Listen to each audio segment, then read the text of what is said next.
Kicking off the morning, we're going to talk about stop settling for bad AI. Ooh, that sounds exciting. Please help me in welcoming up Ross Tinkham, Vice President of Automotive from Podium. There we go. That's what I'm talking about. Thank you, Errol. Good morning, everybody. Thanks for the time here this morning. Again, yeah, I'm Ross with Podium. For those I haven't met, nice to meet you. We're going to talk AI today. And I'm sure as you've noticed, as you walk around the exhibit hall, I think everybody is selling an AI something. And so it can be, I think, confusing, right? It's a new technology, lots of different ways to think about what AI could mean for your dealership. So we're going to center on today, like how to really think about evaluating a solution, whatever that solution might be. And I think the exciting thing is this technology doesn't change weekly or monthly, it changes daily, right? And so things are going to be coming at you fast, and I hope that you leave here a bit more educated. And if you have questions, we'll save time for the end, or we can take them throughout.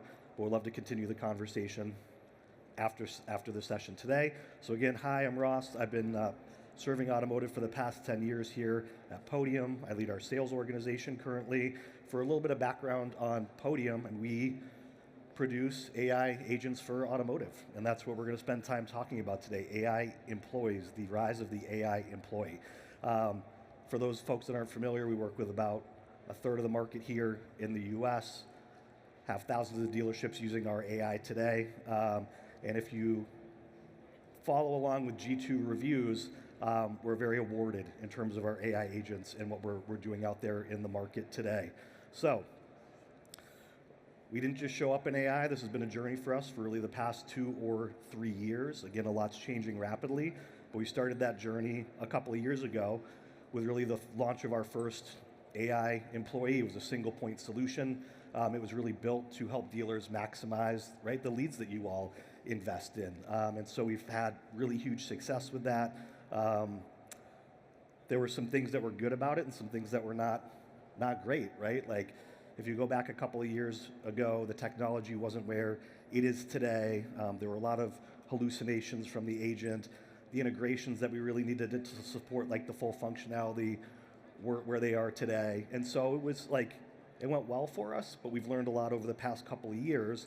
And I think as you fast forward in time to where we're at in 2026, we are really looking at AI as like a new operating system for your dealership that's not a single point solution, but is built to really help you serve and navigate the entire customer life cycle. And obviously that could start potentially as a lead, as a prospect, buying a vehicle, and then really through that service journey. And I think what we're most excited about and what we've rolled out here at NADA yesterday is voice, right? Voice is really getting to the point, in particular in the service drive, where there's a ton of opportunity to optimize. And it's getting better and better every day. 6 months ago, you could really tell that you weren't talking to a person. It's getting harder and harder to distinguish. So voice is really, I think, the story for 2026, and something for you to really be paying attention to or leveraging if you're not today. So again, as I mentioned earlier, the technology is evolving on a daily basis, guys, right? And so I think buckle up. If you're not using AI, you should be starting today. And if you're not happy with how things are going with AI in your dealership, there's tons of options out there. And so I think this is really the year to make sure this is an investment and a strategy that you really get behind at your dealership. So here's just our quick agenda for the day. We'll talk just through kind of current state of AI, but we're going to get really more into like all AI is not created equal. And so how do you build a sound strategy around that? And how do you hold your vendors accountable, right? Because software is half the equation. The way in which you're supported, the way in which this is implemented in your dealership. There's a whole lot to think about beyond just slapping this in the door without changing any of your processes or really how you think about customer engagement. So again, we'll save some time for questions at the end, but we'll get moving here. So current state of AI, like the vast majority of folks have tried it, are using it today. Just a quick like hands up from the audience. Are there folks who are currently using AI in their dealerships today? Okay. So we got maybe a third of the people here who just took the opportunity to raise their hand. Most are though, and we'll break this out in between variable and fixed operations as well. There are things we know to be true. Lead volume has been down. That's the reason we launched our AI BDC agent to really help you maximize that lead journey, right? The ability to respond to a lead quickly in a high quality way. The person that gets to that lead first in the right way is going to win that lead. And we know shoppers shop multiple dealerships, so every lead has mattered more. That has been the case for a few years now. But really what you're able to put together for your store is a path to more revenue. I mean, there's really two main value propositions for AI: to drive down operational costs and be more efficient with what you have, but also to elevate the customer experience in a way that's going to bring you more revenue in the door by being there for your customers. If we think about customer expectations today, they don't expect a human to pick up the phone after hours or at midnight or maybe on a Sunday when you're closed, but they do expect you to get back to them in some way, shape, or form, right? So if you center this really around, think about the expectations of your customers, you can't really leave people hanging, right? Or if you do, you're gonna lose them to someone else who is available. So again, just having AI is different than winning with AI. So we'll just unpack a little bit of what we mean here. I think the first important distinction or thing to think about is that as the technology has grown over time, we started with like a very much kind of like a bot-like question answer type of thing. Today in the market, we have what we would call the empathetic AI employee, and that really means two primary things. The first is that it operates like a human, right? It doesn't just answer questions, it engages, it detects emotion. It's more than just answering questions at a surface level, but can really understand the context of a conversation in the way that we all can, right? So that's point number one. The second point is really around the customization, right, of the agent. And that is something that is extremely important because, again, you operate your store with different processes than anybody else, right, in your market. And so if AI isn't extremely customizable to you, and it doesn't speak to your brand or how you want to communicate with your customers, it's just not good enough. And so that is when we talk about the empathetic AI employee, really what we mean there. On the variable side of the business, anticipated really through the end of this year that 70% of dealerships will be using AI to help them manage their sales process, to help engage leads in the door, to schedule test drives, the things that you'd expect there. So we're going to see rapid growth coming out of last year. The numbers are around 50%. We're going to be closer to likely 70% by the end of this year. So adoption is quite strong on the sales side. A couple of things just to dive in a bit more on like the differentiation of technology and the approach to how you leverage AI in your dealership. The past is like bolt-on agents, no customization, relies on scripts. You couldn't really train it easily. Where we're really at today is an opportunity to help, as you guys know, like slim down your tech stack, work with a singular provider, a single platform that can serve you on both the sales and service side of the business. It's super adaptable, grows with your dealership, can handle all inbound and outbound communication, and then really important, maintains context across that customer journey. So if I come in and purchase a car from you a year ago, AI knows through that thread as time goes on, every interaction that it's had with the customer, and so it's never starting that conversation fresh. It always has the context of what's happened previously.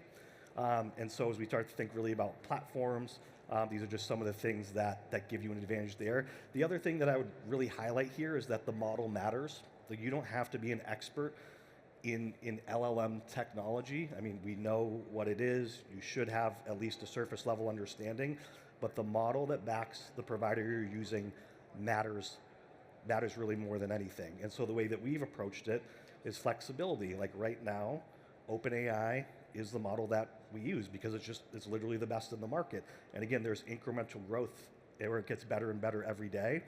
And the other thing to just consider is that as the model that is running your provider's AI solution gets better, like it's just getting better based on the model without the provider doing anything necessarily to make improvements on their end. So when you couple the right provider with the right model, you have like two levers of growth. And again, this really gets better every single day. We did a case study with OpenAI about a month ago. Happy to share that with anybody who's interested. So again, I want you to think about this as like a true strategic, you need to have a strategic vision for your store, right? So folks, I think, have experimented. We want to try to like solve specific use cases, haven't necessarily discussed how to measure progress or measure the outcomes versus an AI strategy. So think about your AI strategy in terms of outcomes. What are the business problems that we are looking to solve? Are we trying to convert? Are we trying to improve our response time to customers? What is the outcome? Well, quicker response time means more appointments in the door and higher conversion as we move through the funnel. You gotta really anchor yourself to a partner, right? Not just a vendor who again can help you really consider what the impact to your store is going to be and the other things beyond the software that you need to think about. And then your ability to really train that AI agent. Like, what are the things that are important to you that you might think about differently than some of your competitors? And so the opportunity to really train that AI with playbooks. So what will it take to win with AI in 2026? This is really the most important thing that we're going to discuss today is the trainability of your agent, not just the fact that it's trainable, but how you actually go about training it. So we've been on this journey for a couple of years now, 2-3 years. And I think there's a couple of I'll let you guys read through the use cases here, but I'm just going to unpack a few of them here. So the way in which you want a lead response agent to respond to a lead by lead type is going to vary based on the type of lead. Like what is the outcome we're looking for? An instant cash offer lead is going to be a different conversation than a third-party lead or somebody coming through your website, right? So the ability to customize engagement by lead source, the ability to program how you want a test drive scheduled. What are the qualifiers we want to ask of that customer before we actually push the schedule a test drive, or do we not want to? How do we want to handle the trade conversation when that customer flows in? And then just generally, like, how do you want to engage with your customers? What is your customer experience and your differentiators? And so customization is incredibly important. If you can't do that, it's not going to work the way you really want it to for your store. The way in which you customize the agent is actually really important as well, right? And so being able to give real-time feedback, to see that response be updated real time, all things that are certainly available today. The ability to update policies and procedures as your policies change, and again the ability to like monitor the performance as you continue to customize and see what works versus what maybe doesn't work quite as well. I do just have a walkthrough of like how we think about training our AI agent based on lead source. This is the instant cash offer example that I gave earlier, right? Like, how do we want to handle in-state versus out-of-state? Do we want to ask some qualifying questions of the customer about their timing? Do we want to dig in more to the condition of their vehicle? Like, what are the specific things that help us use our agent to sift through the noise and really qualify it based on what we needed to qualify? So again, just sort of one example of how you can program your agent, and you can get very, very granular with this. And the great news is that once you do that, you don't actually have to go back and do it again, which is far different than trying to maintain training or consistency from the humans in your dealership. Even our best folks have bad days. We might sort of fall back into bad habits. Once you train and build AI to your specification, you're never going to have to go back and do that again, which, again, there's investment on the front end, but in the long term, it puts you in a much, much better spot. The other place where we're seeing AI really take hold is in the service lane. So we know there's tons of opportunity to optimize here. Service advisors' jobs are hard, right? Like, we're inundated by phone calls. We're super busy, but you can't necessarily scale up enough humans to really get you sort of above that. So adoption, you know, we're seeing adoption around half of dealers using AI in the service drive today, with over the next 2-3 years probably getting closer to 75% of the market. So again, this is for sure not a new thing. People are trying different things. But as we think about like where is the opportunity in service, we've been in a volatile, fickle market over the past couple of years, and it's hard to predict revenue just based on sales. And so I think every dealer that we speak to is looking for ways to optimize the service drive for the long term, right? To drive more consistency there. But those departments are often under pressure or understaffed, or everybody is just straight up busy. And so when you think of things like what are those pressures primarily? Staffing strain. You know, customers expect you to pick up the phone when they call. There's a lot of voicemail, there's a lot of phone tag and back and forth. I think on average, right, like if you think about the missed calls and what the opportunity is there as a general average, there's about $1 million in lost revenue a year just by missing the phone, right, and not connecting with your customers when they're looking to call you. And then there's a lot of manual data entry that has to happen in a number of different systems. Like AI really becomes a solve for that when it's talking to your customer and having that information flow into the systems you need it to flow. So there's really an opportunity to take some of the pressure off your team, but more importantly, I think from a customer expectation standpoint, you can make sure that that phone is answered every time somebody calls, right? Like you don't have to miss another phone call ever again. That's just not where we're at, and that's impactful, right? People calling you on the phone are your highest intent customers outside of somebody walking in the door. Service marketing as well, like the ability to really automate this to a deeper degree than it is today. We know there's communications going out from the OEM. We know we're running, specials, sort of peanut butter spread email marketing campaigns to our customers. AI gives you the ability to connect with your existing systems of record and reach out to with the right message at the right time to the right customer. And then the best part about it is you can kind of close loop the system. Traditional marketing might drive someone to pick up the phone and call you, or you might send them a link to the service scheduler, but you can do service marketing, engage with a customer via AI, and automatically get that appointment scheduled. So it really is end-to-end, where nobody in the store has to lift a finger here. So you can market, book appointments, and actually see in real time that new revenue flowing through the door. Turn missed calls into booked appointments, right? Have a voice AI agent available to confirm some details with the customer based on their record in the DMS, ensure we're talking about the right vehicle, ensure we've got the right information there, and then literally book that appointment, right, without having to send someone the service scheduler link, without having to have a human pick up the phone and answer that. And then just like some other food for thought on the marketing side, we know there's a ton of revenue opportunity there with things like declined service. And so your opportunity to reach out to customers who missed their service appointment, someone who's defected and hasn't been in over the past 3 to 6 months. These are all things that you can automate, and based on the triggers you select, ensure you're reaching out to the right customers at the right time, and more importantly, opening up additional revenue streams for the service drive. We touched on the importance of the phone, right? Like we talk a lot today about texting primarily, SMS communication, the preference there for customers. I think roughly 60 to 70% of service appointments are still scheduled with somebody calling on the phone. Like we know the phone is still used quite a lot. And so when we think about the opportunity with voice, every one of those missed calls is missed revenue, right? There's leakage there. And so if you're not responding to a customer within the first 5 minutes, your likelihood of converting them drops quite a bit. And so ensuring that every single phone call is picked up, again, is going to lead to higher conversions. Voice AI leads to a much higher conversion rate compared to traditional voicemail, right? Leaving a voicemail, waiting for someone to call you back, you're busy, can't pick up the phone. These are things that with the right sort of solution, with the right AI agent, you don't have to actually worry about anymore. We already mentioned that somebody calling on the phone is one of your highest intent customers, but also after hours or just during the peak hours when you're busy during the day. Again, consumers are expecting you to connect with them and get them the information they need when they reach out to you.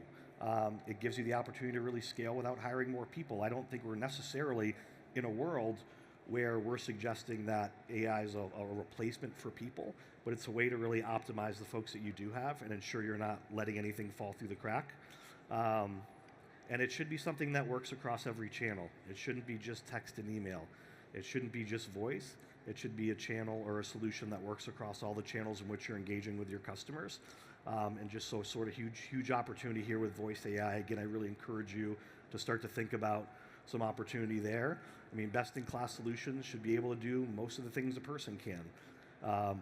Schedule test drives, reschedule appointments, schedule basic service visits, and then the way in which we handle things that need to be elevated to a human or elevate those to a human based on your definition of what those need to be. So for more complex requests, you can program AI to level those up. If we're talking about on the sales side, if we get into pricing conversations with AI, elevate those to a GSM. So again, you're really in full control of what you want to let AI handle versus what you want to let AI elevate to a human within the dealership. So a couple of things that you should maybe go home with, or if you're new on this journey, things just to think about. But audit where revenue is leaking today. How many phone calls are you missing on a daily or weekly basis? What is your average response time to a customer coming in from the website? Like just start to get an audit of where if people are reaching out to you, where are you missing? What are the biggest revenue opportunities that exist based on what you're seeing at your store? Look for the opportunity to start to continue to consolidate, right? You don't have to use a specific AI agent for service and another specific AI agent to handle sales. There are unified platforms that can handle the entire customer lifecycle, and that's important not just from like you and consolidation and cost savings, but from a customer journey standpoint. It's not fragmented, right? They're talking to the same agent through the same phone number each time. If you're using AI, like what is your ability to really customize that? Is that good enough for you today? Like, is that everything you want it to be? Audit who you're using today, right? What is the process for training your agent? Is it clunky? Do you have to put in a support ticket? Or are those things that you can just do on the fly and do it right within the platform itself? And again, hold your vendors accountable. I think there should also be a real understanding of what is the uplift you're seeing with AI that you weren't seeing before. These are all things that should be available to you from anybody that you're partnered with. And then again, finally, I'm just going to continue to push on voice. Really is the next big opportunity. The quality of the agents are there, right? Like we have heard people make comments as they're talking to our voice AI agents. They're like, man, this thing really sounds like a person, right? And so people still recognize they're talking to AI, but they're happy with it, and it's providing the type of experience to the degree again of like what their customer expectations need to meet. I'll also maybe leave you with this. I think the way in which we benchmark anything, like the 4 critical C's for an AI employee. I think these are super helpful as you're evaluating anything. What is their ability to convert a customer, right? Like, is it converting? Is it outcome driven? Is it driving the customer where you need them to go? Consistency, it should be saying the same thing every time, right? There should be no misfires of questions when asked a certain question or asked about a certain thing. It should give you coverage across all channels, right? It's not good enough to just be covering email or text. Voice has to be a part of that picture as well. And then the most important one, again, is customization. If we go back to that survey we pulled up a little bit earlier of the 1,000 dealers we surveyed, like there's going to be a whole lot of things that are important to you that might not be on that list, but they're things that you're going to want to be able to customize. And so that's available to you today. And if you're working with someone who doesn't make that available, you should maybe consider, some other options there. We're at booth 4353 in the West Hall. Happy to give you a performance review for your AI agent. Again, would love to continue the conversation, but I've got a couple minutes left. If there are any questions, I'd be happy to take them.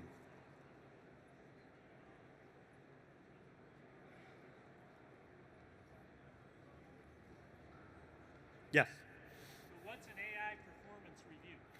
Well, an AI performance review would be, I think, engaging with your AI and checking it against the 4 C's, right? Like looking at the quality of the engagements that are happening, asking it specific questions, seeing if it's answering those consistently.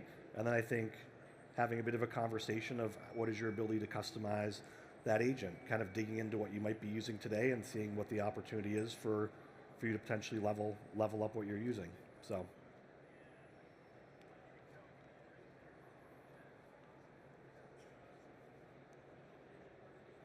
No other questions?